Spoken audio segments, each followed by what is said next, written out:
Rais wa Zanzibar na mwenyekiti wa Baraza la Mapinduzi Dr. Hussein Ali Mwinyi amejumuika na waumini wa dini ya Kiislamu na wananchi wa mkoa wa Kaskazini Pemba katika futari ya pamoja aliyoandalia. Hafla hiyo imefanyika leo tarehe 12 Machi 2026 katika ukumbi wa Baraza la Wawakilishi Wete mkoa wa Kaskazini Pemba, ambapo pia imehudhuriwa na mke wa Rais wa Zanzibar Mama Mariam Mwinyi. Nimesimama kutoa shukrani kwenu kwa kuitikia wito wetu wa kuja kujumuika na sisi kama wawakilishi wa mkoa wa Kaskazini katika iftari hii. Mwenyezi Mungu akulipeni kila la kheri. Tuendelee kuiombea nchi yetu amani, na muendelee kutuombea sisi viongozi wenu. Mwenyezi Mungu atusaidie katika kuendesha nchi.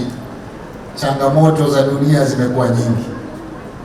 Leo tunavyozungumza, dunia haina amani, vita kila upande, na vita hivyo haviishii huko kwao, vinasababisha madhara mpaka huku kwetu.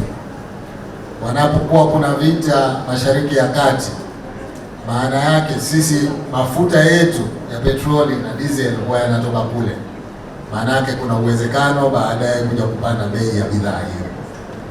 Lakini chakula, michele na sukari hatuzalishi hapa, tunaagiza kutoka nje. Kuna uwezekano wa kuja kupanda bei kwa sababu ya hayo yanayoendelea. Tumuombe Mwenyezi Mungu atupe amani katika dunia, ili majanga hayo yasiweze kutufikia na tuweze kuishi katika hali ya amani na usalama. Akitoa shukrani za waumini wa dini ya Kiislamu, Sheikh Maalim Kashari amemshukuru Rais Dr. Mwinyi kwa wema anaowafanyia wananchi wake na kumweleza kuwa kiongozi mwema anaitenda wema kwa wanaoongoza, na kueleza kuwa kufutarisha ni kitendo adhimu na chenye baraka na thawabu kubwa mbele ya Mwenyezi Mungu. Ni ushahidi tosha wa kwamba kitendo hiki ni kitendo adhimu ambacho kinampendeza Allah Subhanahu wa Ta'ala. Na wewe mheshimiwa, imekuwa ni tabia yako, ni kawaida yako kila mwaka kuendeleza jambo hili.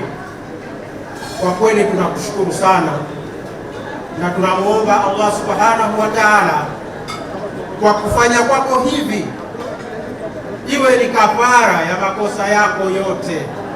Naye mkuu wa wilaya ya Wete ndugu Abdallah Ali Rashid akizungumza kwa niaba ya mkuu wa mkoa wa Kaskazini Pemba amempongeza Rais Dr. Mwinyi kwa kuimarisha huduma za kijamii katika mkoa huo katika nyanja mbalimbali, pamoja na juhudi zake za kudumisha amani nchini, hatua inayowaunganisha wananchi. Sababu yale ambayo wanatuomba mheshimiwa, sisi tunasema kwamba yote yanakuwa yanafanikiwa ni kiasi tu ya kuyachukua kutoka sehemu fulani tukafikisha katika taasisi husika. Mheshimiwa anafanya kazi vizuri kwa kama ambavyo unaelekeza viongozi wetu waweze kufanyia kazi hayo. Sasa hivi mheshimiwa, kuna katika sheria tukaomba shule, tukaomba barabara, tukaomba afya ama umeme. Sasa hivi mheshimiwa, hatuna tena wasiwasi wowote, ni kurudi kukaa na viongozi wa taasisi hizo tukakaa nao, na alhamdulillah tunashikana vizuri na maendeleo yanapatikana kutokana na mwongozo wako Mheshimiwa Rais ambao anatupatia. Wakati huo Rais Dr. Mwinyi amemtembelea mwenyekiti wa CCM wa mkoa wa Kaskazini Pemba Mberwa Hamadi Mberwa kumjulia hali nyumbani kwake Limbani Wete. Huzaima Khamis, ASAM Online TV.